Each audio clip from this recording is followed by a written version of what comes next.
चंद्र और सूर्य की अदृश्य रश्मियों का प्रभाव स्वरों पर पड़ता है। सब जानते हैं कि चंद्रमा का गुण शीतल और सूर्य का उष्ण है। शीतलता से स्थिरता, गंभीरता, विवेक, प्रभृति गुण उत्पन्न होते हैं और उष्णता से तेज, शौर्य, चंचलता, उत्साह, क्रियाशीलता, बल आदि गुणों का आविर्भाव होता है। मनुष्य को सांसारिक जीवन में शांतिपूर्ण और अशांतिपूर्ण दोनों ही तरह से काम करते हैं।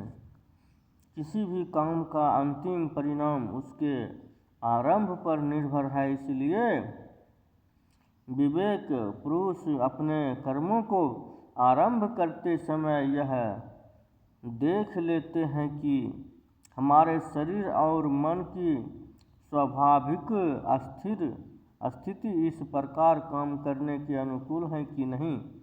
एक विद्यार्थी को रात में उस समय पाठ याद करने के लिए दिया जाए जबकि उसकी स्वाभाविक स्थिति निद्रा चलती है तो वह पाठ को अच्छी तरह याद न कर सकेगा।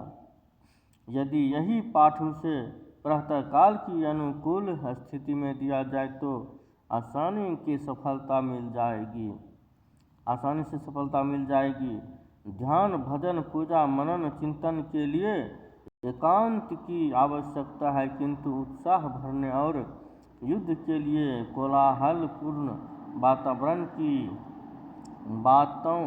बाजों की घोर ध्वनि की आवश्यकता होती है।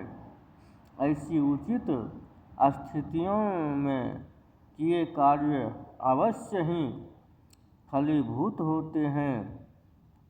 इस दृष्टिकोण के आधार पर स्वर योगियों ने आदेश दिया है कि विवेकपूर्ण और अस्थायी कार्य चंद्र स्वर के लिए जाने चाहिए, जैसे विवाह, दान, मंदिर, कुआं, तालाब बनाना, नवीन वस्त्र धारण करना, घर बनाना, आभूषण बनवाना, शांति के काम, पुष्ट के काम, सफा खाना, औषधि देना, रसायन बनाना, मैत्री व्यवहार, बीज बोना, दूर की यात्रा, विद्यारंभ, धर्म, यज्ञ, दीक्षा, मंत्र, विद्याभ्यास, क्रिया आदि।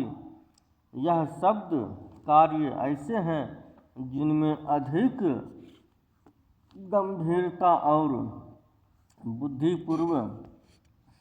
बुद्धिपूर्ण कार्य करने की आवश्यकता है। इसलिए इसका आरंभ भी ऐसे ही समय में होना चाहिए जब शरीर के सूक्ष्म कोश चंद्रमा की शीतलता को ग्रहण कर रहे हो।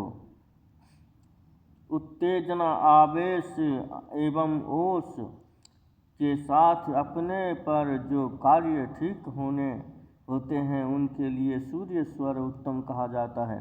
जैसे क्रूर कार्य स्त्री भोग, भ्रष्ट कार्य युद्ध करना, देश का ध्वंस करना, विष खिलाना, मद्य पीना, हत्या करना, खेलना, पाठ पत्थर, पृथ्वी रत्न को तोड़ना, तंत्र विद्या, जुआ, चोरी, व्यायाम, नदी पार करना आदि।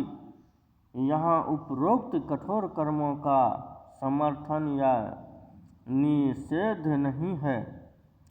शास्त्रकार ने तो यह वैज्ञानिक की तरह विश्लेषण कर दिया है कि ऐसे कार्य उस वक्त अच्छे होते हैं जब सूर्य की उष्णता के प्रभाव से जीवन तत्व उत्तेजित हो रहा हो।